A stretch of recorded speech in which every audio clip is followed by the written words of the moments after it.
Tu participes à la sélection de Clairefontaine. Ouais. Il y a le Red Star qui t'indique, j'imagine. Avec... C'était mon coach à l'époque qui me dit Bib, je vais t'envoyer faire les tests à Clairefontaine. J'étais une génération, on avait des bons joueurs. Hein. Moi, ma génération Red Star, il y avait donc, quand on monte en U13, et on est 3 à partir faire les tests. Un qui s'appelle Fabien Paul, pardon, qui n'a pas été pro. Un autre qui a été pro mais qui n'a pas été pris. Ah oui. Yohan Gouffran. Ah, Yohan aussi. Yohan Gouffran, c'est ma génération. On est en Saint-Bourg-la-Sarthe très très très jeune. Et je suis un menteur. Il y avait aussi Abou Dhabi. Ah, ok. Donc toi, tu as la même équipe. Yohan Gouffran, Abou Dhabi, moi, dans la même équipe au Red Star en jeune. Donc je peux te dire que c'était une bonne équipe. Moi, c'était pas mal. Donc ça faisait un par ligne en plus, tu vois. Donc Abou en 10, Yohan en 9, moi en 5 ou en 6, tu vois. Donc la colonne vertébrale, elle était tracée, tu vois. Le coach, il était tranquille. Oh, bah oui, c'était génial. Et puis après, qu'on monte après l'année d'après en U15. Donc U15 première année, donc ma deuxième année au Red Star. Abou lui part au PSG parce que Abou c'était déjà top niveau, donc le PSG le recrute. Et on échange Abou par Alex Song. Donc imagine-toi un peu l'équipe qu'on avait déjà en jeune au Red Star, tu vois. Donc incroyable. Non, c'était vraiment. Entrer à Clairefontaine, c'était comment cette expérience-là? Entrer à Clairefontaine, je l'ai souvent dit, c'est quelque chose où. Tu fais tous tes tests et tu dis ok, j'étais pris. Ouais, mais. Papa. Au début, tu crois famille, pas, tu vois, C'est À l'époque, Clairefontaine, c'était déjà quelque chose de spécial? Pour certains, c'était quelque chose de spécial, mais moi, je ne connaissais pas du tout, en fait. Ah, ok. Tu vois, c'est comme mon entraîneur, il me dit, Habib, je vais t'envoyer à Clairefontaine. Je lui dis, mais Yves, c'est quoi ça? Il me dit, bah, Clairefontaine, là où il y a l'équipe de France et tout. Je dis, je sais pas du tout c'est quoi. Donc, il appelle mon père et dit, voilà, monsieur Belaïd, on va m'envoyer Habib faire les tests et tout. Mon père, il dit, c'est quoi? C'est où? Il m'a dit, Clairefontaine, c'est 80 km. Tu commences enfin, chez nous, c'est presque 100 bandes de Tremblay, tu vois. C'est ça. Mon père il réfléchit, t'as vu le calcul, ils se font vite avec mon père. Donc là, je vais devoir ramener mon fils là-bas. Oh là là. Et donc, on est parti faire un test, deux tests. Et puis après, j'étais en sélection de Seine-Saint-Denis. Et à l'époque, les interdistricts, c'était à Clairefontaine. Ok. Donc à partir de là, ils font aussi un gros écrémage. Et puis après, on est arrivé sur la fin des tests où on avait sauté quelques tours. Et puis après, on fait le stage de 3 jours. Où le stage de 3 jours, tu vois, sur les 40 qu'on est, franchement, hein, sur les 40, ils en prennent 24. Et sur les 16 qui n'ont pas été pris, il y en a peut-être 6 ou 7 qui ont été pros. Ah ouais. Alors qu'ils sont pas rentrés à Clairefontaine, tu vois. T'avais Jamel Abdoun, Yohan Gouffran, tu vois, des mecs qui ont fait des belles carrières après derrière, tu vois. Stéphane Vincent aussi à Saint-Etienne. Donc vraiment, c'était vraiment une belle. Donc là, on est sur la génération 80. Génération 86. 86. La génération Clairefontaine où je pense on a eu sûrement le plus de contrats professionnels. Ouais. Cette génération bien connue. Hein. Ouais. Fatih. Ouais, exactement. Ricardo, Quentin, Sébastien Basson, Olivier, Elmi, Greg Thomas qui a joué aussi au Mans. Après, il y en a qui ont joué en national. Ça fait Geoffrey Jourdain, Abou Dhabi, Atem Ben Arfa, tu vois, ça fait beaucoup. C'est ce que j'allais dire. Atem Ben Arfa, ouais, il était de bonne génération aussi. Il était surclassé. Voilà, 87, mais surclassé avec le 86. Et il était surclassé. Ouais. D'accord. Atem, je l'ai vu le dernier jour des tests à Clairefontaine. Je l'avais jamais vu avant. Ah ok, il était déjà là à faire les tests. Il a fait les tests à Clairefontaine. Dans l'entrée de Clairefontaine. Surclassé, mais ça veut dire que quand il est arrivé, on fait le stage de 3 jours. Moi, je l'avais jamais vu. Il était connu parce qu'il vient d'ici du 92, donc ceux qui le connaissaient dans cette région-là, ils savaient qu'il y avait un petit qui était très très fort. Mais nous, dans l'autre côté, 93, on savait pas. Et donc, il arrive, on voit à l'arrivée, il fait le stage de 3 jours, mais il fait pas le stage. Il vient que la dernière matinée. Putain. Le samedi matin. Donc, il était sûr d'être pris. Je ne savais pas s'il était sûr d'être pris et tout. Je savais pas comment s'étaient arrangé les choses, je sais pas du tout. Et il arrive le samedi matin, il fait un match. Bah, il met tout le monde d'accord en fait. Direct. Ah bah direct. Ah oui, il fait un match. Il éclate tout quoi. Il prend le ballon, il dribble tout le monde. Il prend le ballon avec un an de moins. Donc encore dernier plus petit. Jour. Dernier jour. Avec les meilleurs. Avec les 40 meilleurs d'Île-de-France, tu vois. Et il dribble tout le monde. Il dribble tout le monde. Tout le monde. Rien à dire. Mais non. Incroyable. Donc moi je regarde les gens que je connais, je dis mais c'est qui ce... Tu vois, tu sais pas c'est qui il joue à la CBB je crois à l'époque ou je sais plus jouer. Ah non, Montrouge peut-être. Il a fait Anthony, je sais plus dans quel je sais qu'il a fait Versailles un petit peu. Voilà, Versailles il l'a fait après. Après quand il est rentré à Clairefontaine pour jouer en 13DH. Mais avant dans son petit club, je crois que c'était Montrouge, je crois que c'était à Montrouge. Mais si c'est un petit qui joue à Montrouge, super fort et tout, machin. Je dis bah non, nous on connaît pas, on est de l'autre côté et tout. Mais le petit est arrivé, c'était incroyable. Incroyable, dribbler tout le monde. Donc on savait que lui, il allait être pris. Hein. C'était le truc. Et après, on apprend en fin de compte que c'était quelqu'un qui avait déjà, à son âge, à 12 ans, c'était déjà un top prospect, quoi, tu vois. Ouais. Top prospect. Et puis j'ai eu la chance d'avoir donc dans ma génération, je pense, parce qu'il y a quand même Thierry Henry et Kylian Mbappé qui sont aussi très très très très forts. Mais selon moi, peut-être les deux plus grands talents de l'INF. Ouais. Abou Diaby et Hatem Ben Arfa. Ouais. C'est... Parce que Diaby, toi, tu l'as côtoyé. Ouais, Diaby, on a joué ensemble, on avait 12-13 ans. Déjà. Donc toi, déjà au Red Star. Ouais. Abou Diaby, il était comment? Abou Diaby, c'est... Si tu dois le décrire. Pour moi, hein, sans déconner. Oui, dans votre... C'est vraiment, je pense, le meilleur joueur de football que j'ai vu de ma vie. Ah oui. J'enlève Messi, j'enlève Cristiano. Voilà, là, c'est deux extraterrestres. Mis à part ça, c'est pour moi le meilleur joueur que j'ai vu. Il avait tout. Il va vite. Jouer avec. Il va vite. Il saute haut. Il est technique. Il est puissant. Il est grand. Ouais. Voilà. S'il n'a pas eu les blessures, je pense qu'il... À niveau du foot, tu as joué avec lui jusqu'à quel âge? On a joué ensemble jusqu'en espoir. Jusqu'en espoir, où après, lui il était à Auxerre, moi j'étais à Strasbourg. Donc jusqu'à 20 ans. Voilà, quand on se voyait en équipe de France, on était ensemble. Après, il y a eu pas mal de blessures, même en jeune. Ouais. Donc il revenait souvent en équipe de France et tout. À chaque fois qu'il était apte, il nous rejoignait. Et puis après, jusqu'en espoir. Et puis après, en espoir, lui, il a continué. Mais c'est vraiment le joueur le plus complet qui. À 100%, il n'y a pas beaucoup de joueurs à son niveau. Vraiment. Mais gamin, il se blessait beaucoup déjà? Ouais, il avait déjà. Donc il y a toujours eu une structure un peu fragile, quoi. Ouais, exactement. Après, soit c'était l'osgood, soit c'était quelque chose. Il y avait toujours quelque chose, tu en vois. plus, il était grand, il était filiforme. Exactement. Il était très avancé. Exactement. Après, voilà, il n'a pas eu la carrière qu'il aurait dû avoir, mais je pense qu'il c'est. Pour moi, ça a été incroyable. Je pense que les Même clubs en espoir, ont été hein. vachement patients avec lui en plus à chaque fois. De toute façon, c'est simple. Il comprenait pas en fait. Je pense le plus. C'est qui? C'est Wenger. Wenger, à chaque fois qu'il était en Arsenal, c'était incroyable. chaque fois qu'il était en fin de contrat, il lui refaisait signer un contrat 1 an ou 2 ans. Il se disait qu'un jour ou l'autre, il va peut-être arriver à jouer. Mais pourquoi? Parce qu'il savait que le talent qu'il avait, c'était. Exactement. C'est juste ça, parce qu'il savait. Arsène Wenger, je pense qu'il ne s'est pas beaucoup trompé de chez les jeunes, justement, dans ses choix. Et il savait que cet homme-là, c'était incroyable. Il fait venir lui et Fabregas quasiment en même temps, je crois. Donc t'imagines un peu les deux joueurs. Avec Henry devant et tout. Oh là là là là. C'était une équipe de malades mentales qu'ils avaient à l'époque. Complètement. C'était vraiment incroyable. Mais ouais, non, et puis après, Hatem, j'en parle pas. Hatem, au niveau du talent pur, au niveau des qualités techniques, c'était au même moment, je pense, génération 87, à un moment donné, c'était entre lui et Messi les meilleurs 87 monde. Je parle monde, hein, je parle pas Europe, je parle monde. C'est-à-dire, t'avais Hatem et t'avais Messi. Prospect 1, prospect 2. Oui. Chaud. Ah non, c'était, oui, deux pieds gauche, deux gauchers et tout. Après, sur des carrières diamétralement opposées. Mais au niveau du talent pur, c'était. Hatem, c'était trop incroyable. Vraiment. 3 ans à Clairefontaine. 3 ans, tu as passé? 3 ans, ouais, je fais 3 ans. Et le week-end avec le Red Star.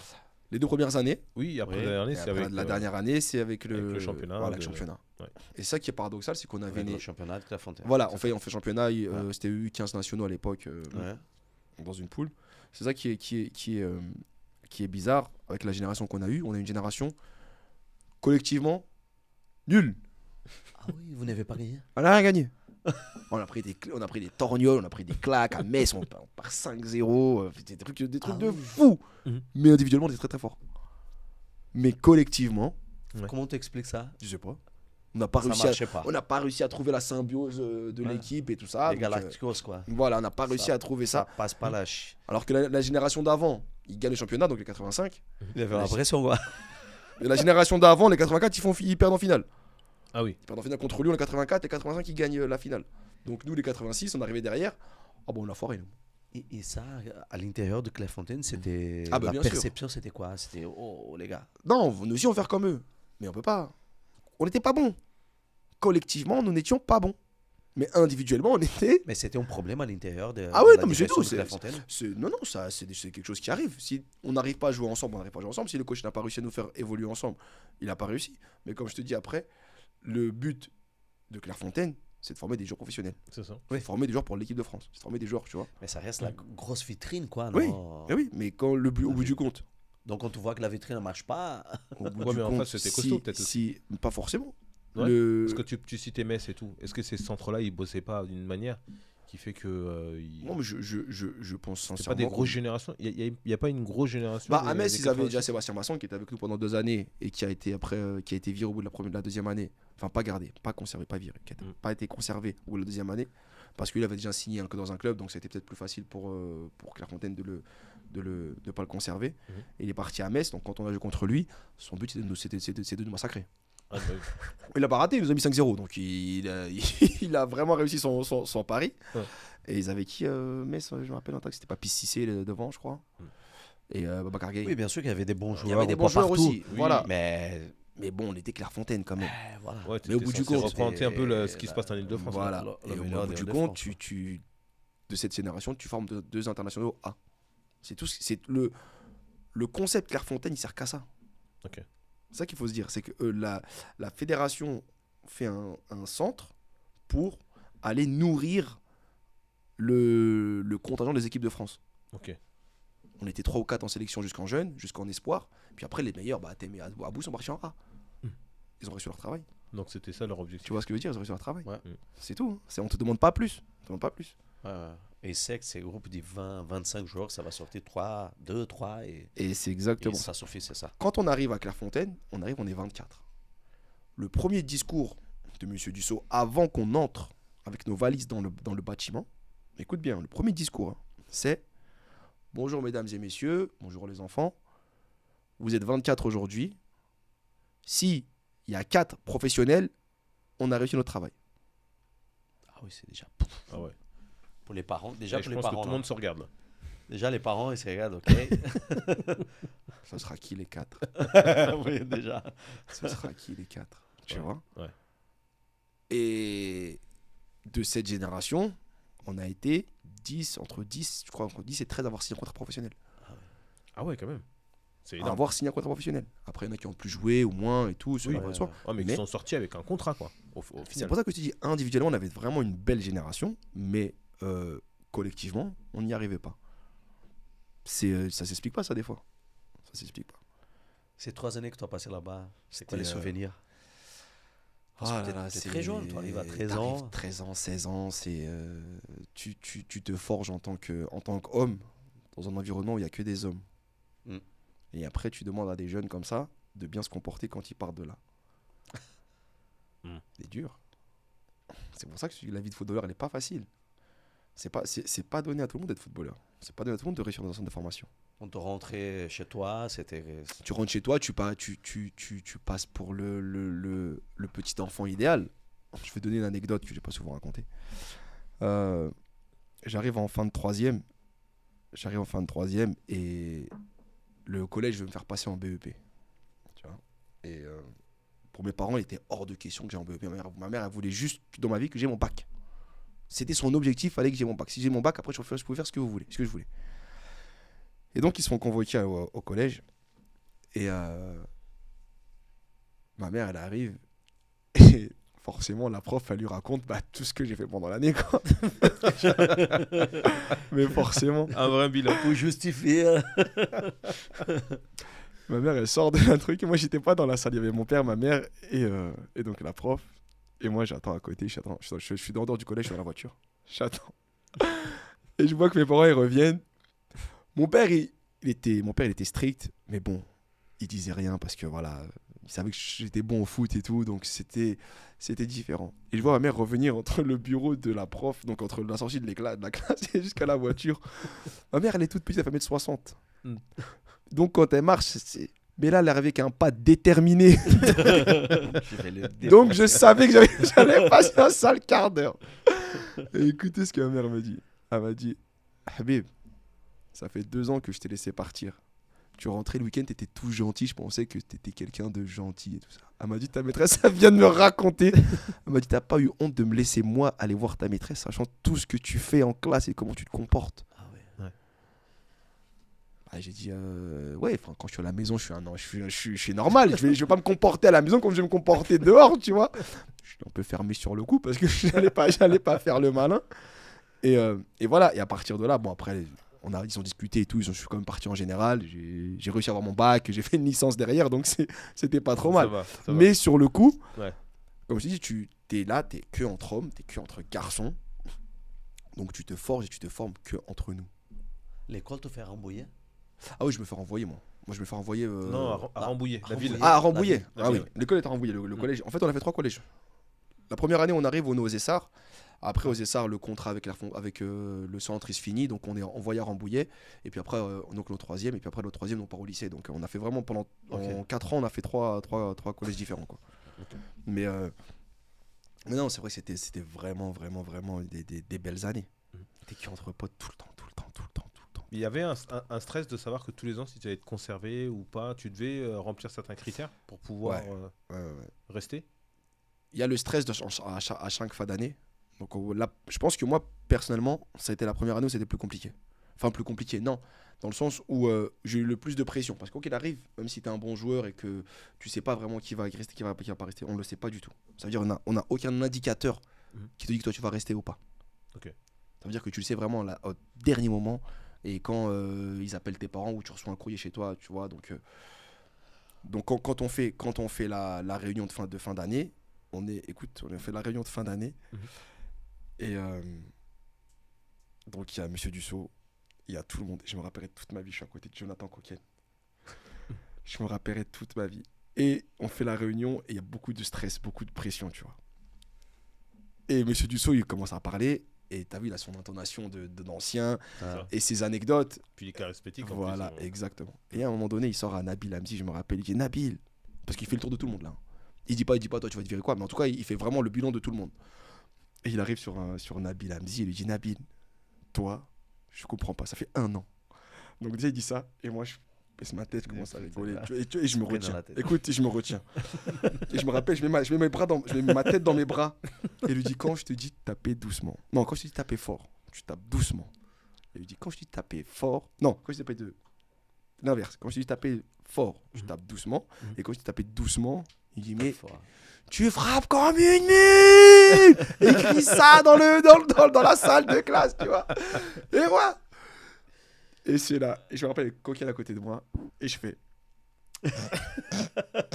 Et lui, il s'éclate de rire. Donc, dernière réunion devant tout le monde a la pression. Et moi, je m'éclate de rire avec Coquel là. Et c'était vraiment. Mais il y avait trop de. Et c'est la seule année vraiment où j'ai eu la pression. Ouais. Parce qu'après, en deuxième année, ça a été différent parce que j'avais fait des bêtises à l'école. Et. J'avais fait des bêtises à l'école et j'avais été convoqué justement par le principal, par monsieur Dussault et tout ça. Et malgré cette bêtise, en fait, il convoque mon père pour lui dire voilà, j'ai été viré 3 jours parce que j'avais triché, tout simplement, chose que j'ai jamais fait de ma vie. J'avais triché au brevet blanc et il voulait me renvoyer directement de Clairefontaine, de 3 jours du collège. Mais à Clairefontaine, quand t'es viré 3 jours, t'es viré de Clairefontaine. Ah, ok. Non, mais pas t'es viré au moins, jusqu'à la fin de semaine, tu rentres chez toi. Juste la suspension. Voilà, le temps que t'es viré du collège, t'es viré du centre. Et après, généralement, cette bêtise-là fait que tu peux aussi te retrouver, toi, dans le collimateur pour être viré en fin de saison, tu vois. Et donc, moi, je vais voir monsieur Dussault. Il me dit appelle ton père, tu lui dis qu'il vient me chercher tout de suite. Je dis monsieur, si mon père vient me chercher, vous êtes sûr à 99,9% que je vais plus jamais revenir à Clairefontaine. Il me dit pourquoi? Parce qu'il me dit il va me tuer. Je dis c'est clair, il va me tuer. Il va me tuer. Donc il me dit appelle-le, tu lui préviens tout de suite, tu lui dis que vendredi je vais le voir. Je dis ok, donc je l'appelle, papa, ouais, nanana. Je commence à pleurer au téléphone, papa, tu fais une connerie, papa. Il me dit qu'est-ce qu'il y a? Il dit ouais, le coach, monsieur Dussault, il veut te voir vendredi et tout. Pour discuter avec toi. Il dit ok.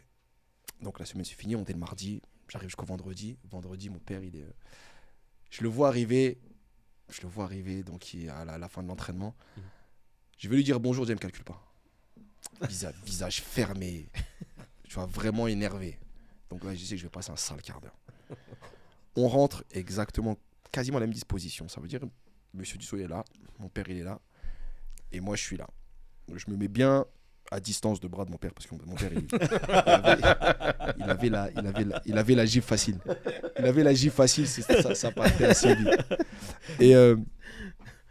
Et donc il discute, je me prends le feu, jusqu'au moment où le mec il dit ouais, monsieur Dussault il dit pour te punir je te prive de pré-France. Parce qu'en fait, on avait fait le tournoi Interligue. France. On a fait l'Interligue, ça veut dire Île-de-France, Île-de-Aquitaine, Île du Nord et tout machin. Après, ils prennent les meilleurs joueurs et ils prennent 40 joueurs ou 50 joueurs, je crois, pour faire partie de l'équipe de France, qui sera en U16. La pré-France. Voilà, donc après sélection voilà, pour pour la l'équipe Ligue de de France. Exactement. Et donc, moi, je lui dis, donc il me dit, ouais, je te prive de pré-France et tout. Quand il entend ça, mon père, il vrille. Mon père, il se dit dans sa tête, purée, il va pas faire un truc. Mais moi, quand j'entends ça, je rigole. Oui, parce que tu sais que tu restes. Exactement. Et ton père, il est. Mon père, non, mais lui, il était déjà dans le rouge. Voilà, mon père était voilà. Donc Il ça veut dire était pas que dans cette logique-là. ce truc-là, il n'a pas compris la logique. Moi, quand C'est il ça. dit ça, moi j'esquisse un sourire. C'est bon, ouais. J'esquisse un sourire. Je me dis, ça veut dire que je reste. Ouais, c'est ça. Ouais, Parce que ça veut dire que j'ai le potentiel pour une équipe de France. Ça veut dire qu'ils vont jamais me virer. t'as tout fait là. Exactement. Moi, ça a vite percuté dans mon Ouais, cerveau. t'as calculé Ouais. vite. Mais mon père, il n'a pas percuté. Il n'a pas percuté du tout. Lui, dans sa tête, c'était, il va prendre l'équipe de France. C'était que ça dans sa tête, il a compris. Et donc, il dit, voilà, donc je te prise de pré-France et tout, machin. Donc, il y avait eu 2 stages, j'y allais pas. Après, j'ai intégré à la 2e sélection, j'ai intégré tout de suite l'équipe de France. Mais, et je me rappellerai toujours, monsieur Dussault avait dit à mon père, monsieur Belaïd, allez, vous ne disputez pas. Hein. Mon père, il dit non, vous inquiétez pas. Mais dans le non, on sait que c'est du mensonge. On sait tous que c'est du mensonge. Il dit, monsieur Belaïd, non, vous inquiétez pas, vous inquiétez pas. Et tout. Voilà. Monsieur Dussault a dit, dis-toi là. Elle dit, dis-toi là. Elle dit, ah ok, c'est vrai, voilà. Elle dit, non, dites-le bien. Elle dit, voilà, je le t'en prépare et tout. Machin. Après, on est parti. Bon, il va pas taper ce jour-là. Mais le week-end, je suis resté quand même assez truc. Et puis après, ça s'est passé. Donc, j'ai gardé en 2e année. Après la 3e année à Clairefontaine, où ça a été l'équipe de France, le lycée et tout. Machin. Et c'est à partir de vraiment ce moment-là, où moi, quand j'ai fait mes premières sélections en équipe de France, où je me suis dit, bah, peut-être qu'en fin de compte, je peux commencer à penser à faire ma carrière de footballeur. Et ça n'a pas été avant. À 14-15 ans. Le déclic, c'était là. C'est là. Où tu t'es vraiment dit. À partir où je suis rentré en 3e année, c'est là où je me suis dit, en fait, je vais peut-être me consacrer à ça. Mais est-ce que tu as des agents autour là qui te regardent? Ah ouais, t'as une multitude d'agents. Est-ce que tu es sollicité par des clubs sur ta en 3e année? Deuxième année, non? Bah non, j'étais au Red Star. Oui, non, mais je veux dire, même pas les agents. Il y a pas eu des invitations déjà. Le Red Star est un club pro. Oui. À l'époque, donc tu peux pas recevoir. C'est-à-dire que même quand il y avait des clubs qui venaient pour m'envoyer des trucs et tout, je passais par le Red Star. Ah, tu pouvais pas. Impossible. C'était encore professionnel. C'est même des fois pour aller sur des tournois et tout ça, je pouvais pas y aller. D'accord. C'est-à-dire que moi j'avais tous mes potes de Clairefontaine qui partaient faire les tournois, le tournoi de sens, le tournoi de trucs, le machin, les beaux tournois et tout. Toi, tu étais bloqué avec le Red Star. Je pouvais pas. Ah, ok. Je pouvais pas y aller. J'avais pas le droit. Après, c'est pas grave. Oui, c'est des choses qui. Bah oui. J'étais dans une structure professionnelle, ça, y a pas de problème. Je rentre en 3e année, le Red Star perd son statut pro. Donc à partir de là, c'est la fête. Ça a flué. J'arrive en équipe de France, U16, et je suis le seul international français de l'équipe qui n'est pas en club. Putain, c'est-à-dire que moi, avalanche d'agents. Moi, je suis quand sur mon truc c'est marqué, donc t'as la liste de tous les joueurs, tu vois, un tel le FC Olympique Lyonnais, un tel Paris Saint-Germain. C'est marqué quoi? INF Clairefontaine. Ok. INF Clairefontaine. Aucune affiliation. Voilà. À partir de là, ça a été. T'es parti. Ah oui, c'était parti. Enfin, moi, j'étais nulle part. Moi, j'ai visité franchement 3 ou 4 centres, mais mon père, il a fait le tour de la France. Il a fait le tour de la France, tour de l'Europe. Ah bon? Ah oui. Toutes les semaines, il partait. Il prenait ma mère, il disait allez, viens, on va en week-end. Il prenait, partit à Guingamp, à Monaco, à Marseille, partout. Parce qu'il était invité pour aller visiter les anciens. Ouais, c'est ça. Exactement. Et toi, t'étais où pendant ce temps-là? Moi, je jouais le week-end avec le Red Star et tout. Et mon père, lui, en fait, il a tout écrémé. Sauf en Angleterre où on est partis tous les deux. Avec Ricardo aussi, son père aussi. Où il a tout écrémé à la fin pour me dire voilà, t'as 2 propositions, c'est à toi de choisir. Les meilleures pour. Voilà. Et quand ça commence à tomber, ces invitations, et des appels téléphoniques chez toi, vers tes parents, là, ils se sont dit oh, attends, le petit est vraiment bon. Quoi. Mais c'est exact, c'est à partir de là où je me suis dit que. Toi et eux, la famille, quoi. Et allez, on y va, quoi. Ma mère, pas du tout. Ma mère, encore... c'est faux, va à ton bac. Elle était encore dans l'école. Va, si t'as ton bac, tu fais ce que tu veux. Le jour où j'ai eu mon bac, je dis à ma mère, elle m'a dit maintenant tu fais ce que tu veux, je m'en fiche. Mais ton père, à partir de ces points-là, de cette année, il a commencé à dire à se dire peut-être en fin de compte le fiston, et puis après il commence, et puis c'est peut-être pas les mêmes sommes que maintenant parce qu'il y a beaucoup plus de foot, beaucoup plus d'argent, tu vois. Mais il y avait quand même des belles sommes. Ah oui. Donc bien sûr. mon père travaille à l'usine, tu vois. On propose je peux pas parler d'argent, mais on propose des belles sommes. Dans ton cerveau, ça fait ah ouais, Ok. Parce qu'à la base, mon père, dans sa vie, c'est travaille bien à l'école pour avoir un bon métier. C'est comme ça, il pense que comme ça. Ouais. Comme Et tous les parents. Exactement. Exactement. Non, parce que maintenant, ils ne pensent plus comme ça, les parents. C'est pas comme tous les parents. Maintenant, les parents, ils pensent plus comme ça. Ils pensent plus que leurs enfants travaillent bien à l'école pour avoir un bon métier ou travaillent bien à l'école pour vous en sortir. Non, ils envoient au foot direct. Exactement. Ah, tu parles quand il y a aujourd'hui, quelqu'un dans le foot. Voilà, aujourd'hui, c'est différent. Moi, mon père, ça a été là pour il s'est dit, ah ouais. Donc là, on a des vraies sommes. Mon fils, il a 15 ans ou 16 ans. Peut-être que l'année prochaine, il gagne plus d'argent que moi déjà. Ouais. C'est comme ça qu'il a pensé. Ouais. Donc ça a été rapide. Ça pourrait aller vite, quoi. Hein. Ça a été très rapide. Et donc après, donc, il a vraiment fait tout le tour de la France, le tour de l'Europe. Ton père, il fait le tour de la France et de l'Europe. Quand on parle d'Europe, Angleterre, Espagne, quoi, Angleterre, Espagne. J'ai fait Angleterre, Espagne, Italie. Angleterre, Espagne, Italie. Il est parti visiter dans les clubs et tout. Machin. Ah non, il y avait vraiment beaucoup de clubs ici. International français, sans affiliation à un club professionnel. Et quand tu parles d'Italie, Espagne, tu parles du Real Madrid, AC Milan, tu parles des clubs comme ça L'Italie, c'était des beaux clubs. Il y avait l'AC Milan, il y avait la Fiorentina à l'époque. Il y avait, j'avais des beaux clubs. En Angleterre, il y avait Bolton, il y avait, à l'époque, c'était des bons clubs. Bolton, Borough, Blackburn, je suis parti visiter. Ouais. Ça, on a fait avec Ricardo, ça. On avait vraiment des beaux clubs. Et puis en France, c'était... En France, il y avait Lens, Lille, Monaco, Paris, Reims, non, pas Reims, Strasbourg, Nantes, Auxerre. J'avais tous les maillots. Ah ouais. J'avais tous les maillots. Tous les maillots. Tous les cadeaux, quoi. Ouais, j'avais tous les maillots. Qui t'invitaient à tous les... Ils invitaient mon père et puis à chaque fois, il lui donnait un maillot. Mon père me ramenait, tiens, le maillot d'un tel et tout. J'avais tous les maillots. Incroyable. C'était un truc. Mais après, c'est normal. Ouais, bah oui. Par exemple, Rennes, quand mon père va à Rennes. Mon père va à Rennes avec monsieur Rampillon et lui dit on va récupérer votre fils et tout, machin. Mon père lui dit mais pourquoi vous voulez mon fils? Il dit parce que c'est un bon joueur. Il dit ouais, c'est un bon joueur, mais il y a qui vous avez déjà fait signer Olivier Nsia qui est dans ma promotion. Et au-dessus, il y a Jacques Fati. Il va jouer comme mon fils en pro. Ah. C'est ça. Même s'il ne les connaissait pas, ton père, il y avait un agent avec ton père? Non, c'était ton père. Mon premier contrat à Strasbourg, c'est lui qui l'a fait de A à Z. Écoute, il était bien. J'ai eu le meilleur contrat du club, bien sûr qu'il était bien. C'est étonnant parce que... J'ai eu le dernier, je crois que il n'était pas dans le footballon, mais dans l'affaire de contrat, dès qu'il y a des zéros, des machins et tout, intérêt de mon fils. Lui, c'était comme ça. Non, mais surtout, oui. Mais réfléchis par rapport à ça. Ah, mais bien sûr. Il a un défenseur là, il était avant, quoi. Exactement. Il a pensé comme ça. Il dit, ouais, vous voulez mon fils, très bien. C'est pas la chiffre. En plus, regardez le parcours. Et Rennes. Qu'est-ce qu'il va faire? Rennes, ça fait 20 ans qu'ils sont dans le top 3 des meilleurs centres de formation de France, c'est très bien. Donc mon père il dit voilà, vous voulez Jacques Fati vient de signer chez vous, champion du monde du 17, il va jouer quand mon fils? Voilà. Il va jouer quand? Ça peut être basique, mais il est certain qu'il ne regarde pas ces choses. Mais oui, mais tu vois ce que je veux dire, c'est tellement... C'était pas déconnant quoi. Mais bien sûr. Et après donc il fait tout le truc, il fait tout le... Et puis après il arrive avec les deux dossiers. FC Nantes et Racing Club de Strasbourg. Il me dit alors voilà, c'est ça, c'est les trucs. Il me dit au niveau de ta progression, voilà, là tu reprends en 18 ans l'année prochaine. Tu as la possibilité d'intégrer déjà les équipes CFA et tout, alors que j'avais 16 ans, tu vois. Les équipes CFA à Strasbourg, Nantes, ils mettent un peu plus de temps, mais bon, le projet il est bien, et les trucs. Et après j'ai choisi Strasbourg.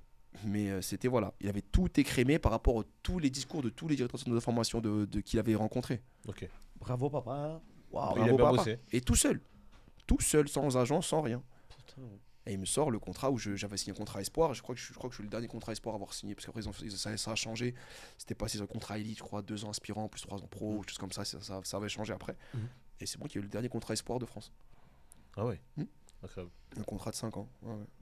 50 aussi. 5 ans, ouais. Jusqu'à 5 ans à Strasbourg. Et ça te protège quand même 5 ans. Ouais.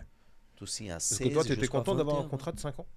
Ouais. Parce que je crois que pour moi, c'était important. Mais parce qu'en fait, tout le monde signait espoir à l'époque. Tu vois, quand les mecs ils s'étaient à Clairefontaine, t'entendais parler, ouais, moi j'ai signé espoir là, espoir. Donc ta tête, tu dis c'est ce qu'il faut, espoir. C'est ce qui te.